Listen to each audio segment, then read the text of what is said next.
Captain Presquito, sa liwat live ka on air and online diri sa GMA Super Radio Iloilo. Si Jonathan Helian Garin ang imo kaupo diri sa kanginan. Captain Presquito, mayong agagid, sir.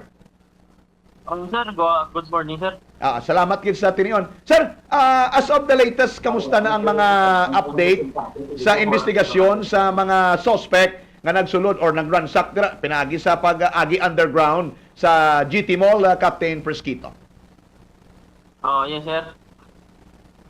So, as of now, sir, ang aton nga development sa aton nga investigation, so medyo daw may gamay na tanga enlightenment, Okay. no? So, sa para lang sa akon, sir, sa investigasyon din namon sa SIT, makabig ko siya nga 9 out of 10 in the scale of 9 out of 10 matapos na ang investigasyon to, sir, sa aton nga robbery incident.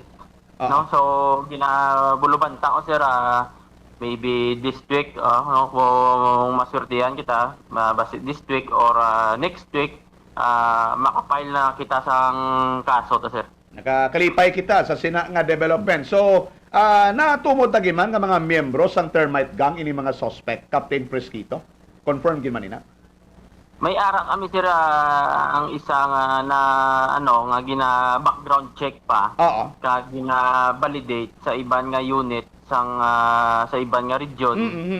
Kung amo ni nga persona is same lang nga persona nga nagsulod sa may pawn shop, kung sa diin ta nakita ang iya nga laragway sa may CCTV sang pawn shop. Sir, you may withhold sa mga vital info. Hindi ta gusto nga maantala ang pagkompleto nyo sang investigation. Pero ining nakitaan to sa CCTV, may mga idea na kita sang iyagi dia personalidad, Captain? Hello, sir. Hello. Siling ko, sir, may mga... Bugto. Sige, dalikid lang. Sir, kamusta subong aton signal, sir? Medyo telco lang problema. Okay, sir, okay. Siling ko, Okay, sir, okay. without... pwede gid nga hindi yung pag-divulge kung medyo sensitive ng isabap dire. Pero ining nakitaan ta sa CCTV, amo gini siya ang leader or just part of the group, Captain Presquito? Sa pagkabalo namon, sir, parte lang siya sa grupo, sir. Sir? Okay. Kaya kung makita mo ang base sa mga CCTV man, siya gid ni ang pangamot, no, sa sulod sa mga establishment. So kung leader ka sa isa ka grupo, siguro malamang hindi ka mag-involve sa activity nga ina, kundi ara ka lang sa gwa. Nagadiriher ka lang, no? Oo. Sir, ano ni siya? Kung termite gang, imported tanan or may coordinator lang pero local ang gingamit, no? I don't know kung okay lang nga masabat mo yun sa aton subong. So para, sir, ang wala pa kami, sir, katapos, sir, sa investigasyon namon sa may kung may aid gid man or may bulig sang taga-sulod or may inside job na nagbulig sa ila. Pero ang amo ni, sir, nga suspect, hindi taman, sir, makabig ni nga mga termite gang. Kay dire sa Western Visayas wala man kita termite gang. Yes. Or pero modus lang. Ang modus nila mala termite gang. Okay, sige. Pero sa nasiling nila, kuno, sir, medyo mga eksperensyado yung termite gang sa kasubong estilo, nabinigid ang mga tunnel kati mga pangmina ni obra nila. Hindi yan, may mga daupod sila nga medyo may experience na dire, Captain Presquito.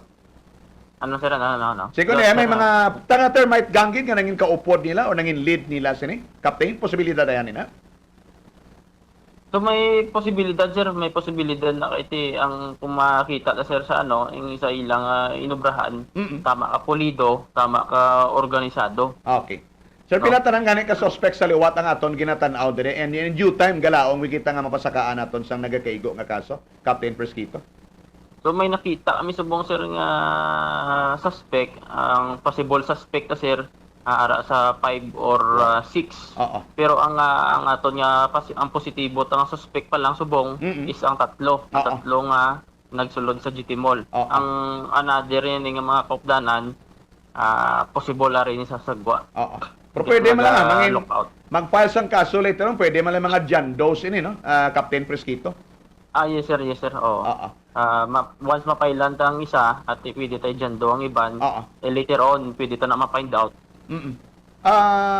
Sir, ang isa pagit in as far as evidences is concerned, ano nakakuan subong, ano pag-on subong ang pag-build up naton sa sininga kaso, Captain Presquito? So, ang bago gina sir, daw para lang sa amon, scale of 9 out of 10 na siya. Well. No, so medyo dako na siya, may development na gid kita kaya possible na gid ang aton yung filing of cases. Kung masurtihan kita sa buong semana, so mas mayo. So amo pa sir case build up man tagyapon, ginaulat pang update ng iban nga mga kaupdanan man sa unit. Nga para ma-verify ang persona. Pero tong posibleng involvement sang any members sang ginambal nga termite gang, wala pa na ginadula, no? Kaya hambal mo kina may coordination kamo sa iban nga mga unit sa other regions Captain Pesquito. Sige. So in a week time or in a 2 weeks time, possibly makafile na kita sa nagkakaigo nga kaso, no, Captain?